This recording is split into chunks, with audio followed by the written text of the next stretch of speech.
అలాగే sub డిఎస్పీగా BRS ప్రభుత్వ హయాంలో పనిచేసిన దుగ్గ్యాల ప్రణీత్ రావును కూడా సస్పెండ్ చేసింది తెలంగాణ ప్రభుత్వం.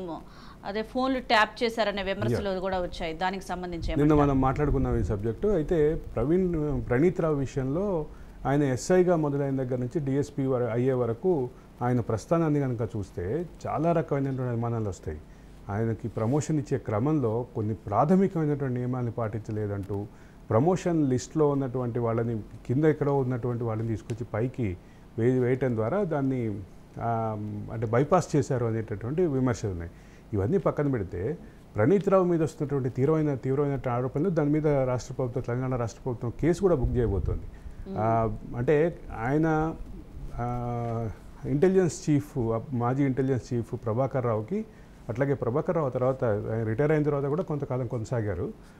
ప్రభాకర్ రావుకి బాగా అనుంగి శిష్యుడిగా బాగా ప్రచారంలో ఉంది. అంటే ప్రభుత్వం మారుతుందని తెలియగానే వీళ్ళు ఎలక్ట్రీషియన్ తోటి కుమ్మక్కయి ఎలక్ట్రీషియన్ తోటి పవర్ ఆఫ్ చేయించి మొత్తం హార్డ్ డిస్క్ 40 హార్డ్ డిస్కులు తీసుకెళ్ళి ధ్వంసం చేశారనేది ఇప్పుడు ప్రధానమైనటువంటి ఆరోపణ. అంటే సాక్ష్యాధారాలని ట్యాంపర్ చేయటం కాదు, నాశనం చేయటం. ఇది చాలా కీలకమైనటువంటి విషయం. గతంలో నేను నిన్న చెప్పినట్టుగానే పలువురు వ్యాపారవేత్తలను ఇబ్బంది పెట్టారు, పలువురు జర్నలిస్టులను ఇబ్బంది పెట్టారు, సోషల్ మీడియా వారియర్స్ని ఇబ్బంది పెట్టారు, సామాజిక ఉద్యమకారులను ఇబ్బంది పెట్టారు, తెలంగాణ ఉద్యమకారులను ఇబ్బంది పెట్టారు, లాయర్లను ఇబ్బంది పెట్టారు. ఇవన్నీ పక్కన పెడితే గవర్నర్ కూడా బయటకు వచ్చి నా ఫోన్ సైతం ట్యాపింగ్ అవుతుంది అని చెప్పినటువంటి పరిస్థితి. కేంద్ర మంత్రి కిషన్ రెడ్డి నా ఫోన్ ట్యాపింగ్ అవుతున్నట్టుగా నాకు అనుమానం ఉంది అని చెప్పారు. కిషన్ రెడ్డి, కేంద్ర మంత్రిగా ఉన్నటువంటి కిషన్ రెడ్డి, అట్లాగే ఇప్పుడు ప్రస్తుతం బీజేపీ రాష్ట్ర అధ్యక్షుడు, గతంలో బీజేపీ రాష్ట్ర అధ్యక్షుడుగా పనిచేసినటువంటి మన బండి సంజయ్ కూడా చెప్పారు తన ఫోన్ ట్యాప్ అవుతుంది అని. ఇక దుబ్బాక బై ఎలక్షన్ సందర్భంగా రఘునందన్ రావు ఫోన్ ట్యాపింగ్కి సంబంధించి వివాదం వచ్చింది. ఇవన్నీ పక్కన పెడితే తెలంగాణ ప్రస్తుత ముఖ్యమంత్రి ఫోన్ కూడా ట్యాప్ అయినటువంటి పరిస్థితి, దానికి సంబంధించి ఆరోపణలు వచ్చినటువంటి పరిస్థితి. వీటన్నిటినీ అంటే ఏదన్నా ఎక్కడన్నా క్రిమినల్ కాన్స్పిరసీ కనిపిస్తే, క్రిమినల్ కాన్స్పిరసీ లేదా టెర్రరిస్ట్ యాక్టివిటీస్కి సంబంధించిన సమాచారం సేకరించడం కోసం ట్యాప్ చేయాల్సినటువంటి ఫోన్లని రాజకీయ ప్రయోజనాల కోసం గత ప్రభుత్వం ఫోన్ ట్యాపింగ్ చేయించింది అనేది ప్రధానమైనటువంటి ఆరోపణ. రాజకీయ ప్రయోజనాలే కాకుండా వ్యాపారవేత్తల్ని కూడా బాగా ఇబ్బంది పెట్టారు ఈ ఫోన్ ట్యాపింగ్ తోటి.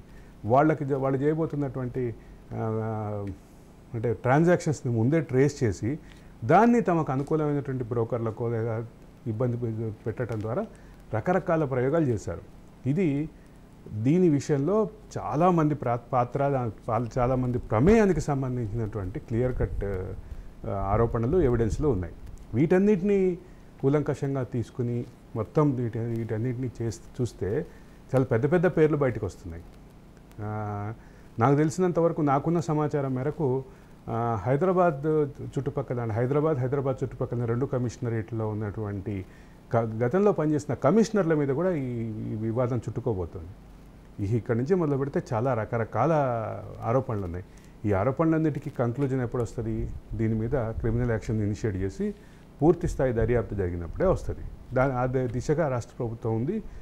నాకు తెలిసి ప్రణీత్ రావుకి ఆల్రెడీ ఆదేశాలు ఉన్నాయి, హైదరాబాద్ దాటి ఎక్కడికి బయటికి వెళ్ళొద్దు అని.